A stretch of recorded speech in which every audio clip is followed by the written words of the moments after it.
इसलिए अपने रिसोर्ट के स्यूट में उपलब्ध किचन में ही भोजन करते थे। सबसे पहले हम अंजुना बीच पहुंचे। गोवा में छोटे बड़े करीब 40 बीच है, लेकिन प्रमुख 7 या 8 ही है। अंजुना बीच नीले पानी वाला पथरीला बहुत ही खूबसूरत है। इसके एक और लंबी सी पहाड़ी है जहाँ से बीच का मनोरम दृश्य देखा जा सकता है। समुद्र तक जाने के लिए थोड़ा नीचे उतरना पड़ता है। नीला पानी काले पत्थरों पर पड़च पछाड़ खाता रहता है। पानी ने काट काट कर इन पत्थरों में कई छेद कर दिए हैं, जिससे ये पत्थर कमजोर भी हो गए। साथ ही समुद्र में के काफी पीछे हट जाने से कई पत्थरों के बीच में पानी भर गया है। इससे वहां कई काई ने अपना घर बना लिया।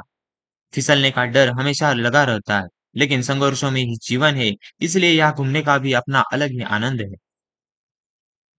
युवाओं का दल तो अपनी मस्ती में डूबा रहता है, लेकिन परिवार के साथ आए पर्यटकों का ध्यान अपने बच्चों को खतरों से सावधान रहने के दिशा निर्देश में देने में ही लगा रहता है।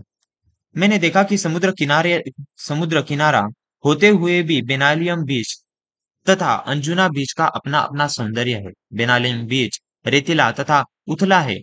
यह मछुआरों की पहली पसंद है। यहाँ सुबह सुबह बड़ी मात्राओं में मछलियां पकड़ी जाती है। लेकिन मजे की बात यह है कि इतनी सारी मछलियां स्थानीय बाजारों में भी बेची जाती है। इनका निर्यात बिल्कुल भी नहीं होता। इसके विपरीत अंजुना बीच गहरा और नीले पानी वाला है। यह बॉलीवुड की पहली पसंद है। यहाँ कई हिट फिल्मों की शूटिंग हुई है। दोनों बीच व्यावसायिक है, पर मूल अंतर व्यवसाय की प्रकृति का है। इसके बाद हम लोग दिन भर पंची शहर देखते रहे।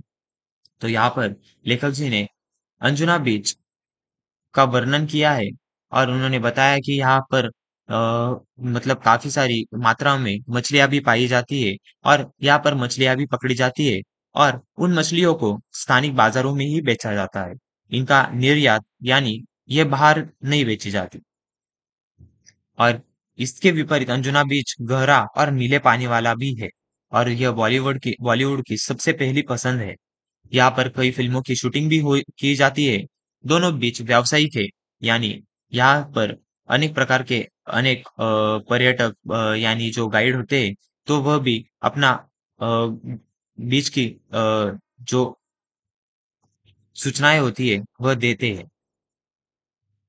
इस कारण यह व्यावसायिक भी है। और इसके बाद लेखक पूरा दिन पणजी शहर देखने के लिए चले गए।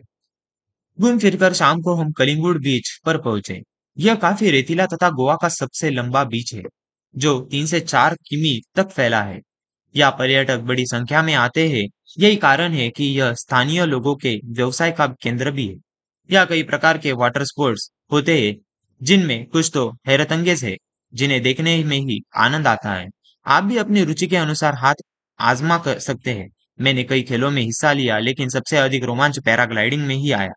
काफी ऊंचाई से अथाह जलराशि को देखना जितना विस्मयकारी है, उतना ही भयावह भी। दूर दूर तक पानी ही पानी, तेज हवा और रस्सियों से हवा में लटके हम यानी मैं और मेरी पत्नी दोनों डर भी रहे थे और खुश भी हो रहे थे। डर इस बात का कि छूट गए तो समझो गए, और खुशी इस बात की कि ऐसा रोमांचक दृश्य पहली बार देखा। सचमुच अद्भुत। तो यहाँ पर लेखक ने जब वह घूम फिर कर शाम हो गई थी, तो वह कल चले गए थे कलिंगुड बीच घूमने के लिए।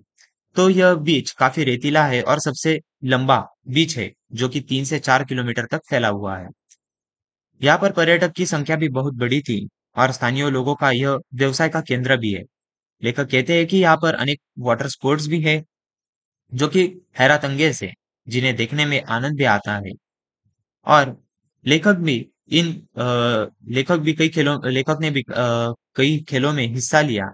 और लेकिन लेखक को सबसे ज्यादा मजा रोमांच पैराग्लाइडिंग में ही आया, क्योंकि पैराग्लाइडिंग का काफी ऊंचाई अतः जलराशि को देखने जितना विस्मयकारी है, उतना ही भयावह भी है। तो लेखक को डर भी लग रहा था और खुशी भी हो रही थी। ऐसा अद्भुत कलिंगुड बीच का दृश्य लेखक ने यहाँ पर प्रस्तुत किया है।